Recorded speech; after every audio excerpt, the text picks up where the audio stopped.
का होता था, वो कोई जन्म से नहीं होता था। और कोई भी जाति एक अपने आप को स्वतंत्र क्षत्रिय होने का दावा भारत में नहीं कर सकती, क्योंकि क्षत्रिय वर्ण है। अच्छा, आप ये बताइए कौन सी जातियां हैं जो आप चौहान परिवार का नाम बता रहे थे, कितनी ऐसी जातियां हैं जो गुर्जरों से जुड़ी हुई हैं, जो गुर्जर आप बता रहे थे कि मैं मूल रूप से बताऊं कि हाँ। जैसे प्रतिहारों से संबंधित जो लोग हैं, जो लोग परमारों से संबंधित है, जो लोग चालुक्य से संबंधित है, जो गुजरात के शासक थे, परमार तो मालवा के ही शासक थे, धार के यहाँ के मध्य प्रदेश में ही आता है। इसी प्रकार से जो चौहानों से जुड़े हुए लोग हैं, जो चौहानों के जो वंशज हैं, चंदेलों के जो वंशज हैं, भाटियों के जो वंशज हैं, तोमरों के जो वंशज हैं, मैं उन लोगों की बात कर रहा हूँ। ये सब गुर्जर थे? ये सब गुर्जर थे। आपने सभी राजपूतों को गुर्जर बताया है, आपने राजपूतों को देखिए आपने भी बोला है जी। इनके लिए राजपूत शब्द का प्रयोग कहाँ हुआ ये बताइए ना मुझे कोई आकर के, आप बता दीजिए। इनके लिए राजपूत शब्द का प्रयोग नहीं हुआ। राजपूत जाति जो है, जो आज हम देख रहे हैं, वो 13वीं शताब्दी के बाद अस्तित्व में आई। 13वीं शताब्दी से पहले कोई राजपूत जाति नहीं थी, ये मूल बात है। अच्छा, अब आपने कहा कि अभी जो सम्राट मीर भोज है वो किसी जाति विशेष के नहीं है। हाँ जी। तो क्या जाति सूचक शब्द उनके सामने से हटा दिया जाए तो ये महापुरुष बने रहे और समाज में समरसता कायम रही? नहीं, देखिए, जो इतिहास क्या है कि जो जिस वंश का है, इतिहास में वंश और डायनेस्टी बहुत मायने रखते थे, तो इसलिए वो इतिहास है, उसमें आप घटा बढ़ा नहीं सकते, जो जिस वंश में पैदा हो गया। लेकिन हम ये कहते हैं कि इतिहास को तो यथार्थ रूप में ही पढ़ाना पड़ेगा ना। अब नाम कहां तक बदलोगे? आज गुजरात भी गुजरों के नाम पे ही है, पूरा क्षेत्र पाकिस्तान का गुजरांवाला पूरा क्षेत्र है, वहाँ गुजरात जिला है, किला गुर्जर खान है। यहाँ तक कि अफगानिस्तान के राष्ट्रीय एंथम में भी गुर्जरों का नाम आता है। अफगानिस्तान 1000 साल पहले तक भारत का हिस्सा था। आचार्य जी, हाँ जी, गुर्जरों को आरक्षण की जरूरत कैसे पड़ गई?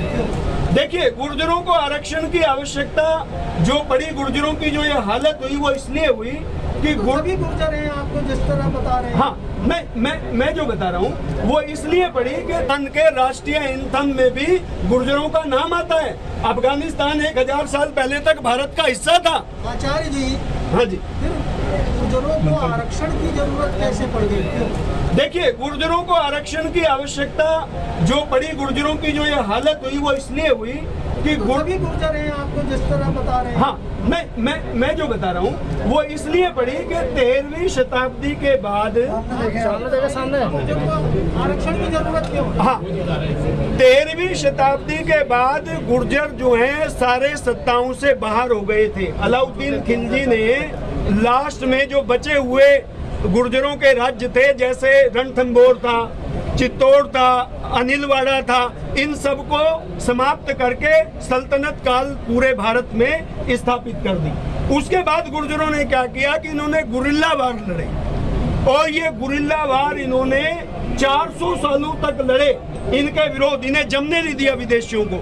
जहां तहां इन्होंने इतनी बगावतें की, ये जंगलों में भाग गए, पहाड़ी क्षेत्रों में भाग गए, ये नदियों के खादर में, खोलों में, ऐसी जगह जाकर के शरण ली और लगातार गुरिल्ला वार लड़ते रहे। के.एम. मुंशी ने लिखा है कि गुर्जरों ने 400 सालों तक, यानी कि 1620 तक गुरिल्ला वार लड़े इन विदेशी सल्तनत के खिलाफ। बस मेरा एक सवाल आपसे ये है आचार्य जी कि आप क्या चाहते हैं? आप चाहते क्या है ये बताइए। जो मूर्ति को लेकर जो विवाद हो रहा है उसको लेकर आप क्या चाहते हैं? हम ये चाहते हैं कि भ्रांति के कारण से जो गलत फहमियां पैदा हो रही हैं, वो भ्रांति का निवारण हो और सच्चाई को सब समझे, सब स्वीकार करें। जैसे उत्तराखंड में वहाँ के जो चीफ मिनिस्टर, सुनो, सरकार की बात, एक मिनट सुन लो, एक मिनट सुन लो। जो उत्तराखंड के अंदर जैसे वहाँ के चीफ मिनिस्टर ने खुल करके कहा कि मीर भोज के सारे प्रमाण गुर्जर राजा के हैं और वो गुर्जर राजा हैं, उन्होंने समझा दिया उन लोगों को, और उन्होंने खुद जो राजपूत शासक हैं वहाँ मीर भोज की गुर्जर सम्राट के नाम से ही प्रतिमा का अनावरण किया। 3 साल पहले मनीष सिसोदिया ने दिल्ली में किया, वो भी राजपूत वंश से आते, और उन्होंने भी ये सारी बातें जानते हुए किया। ऐसा नहीं कि सारे प्रमाण वो जानते थे और जो उन्होंने समझाया था वहाँ उन सब लोगों को।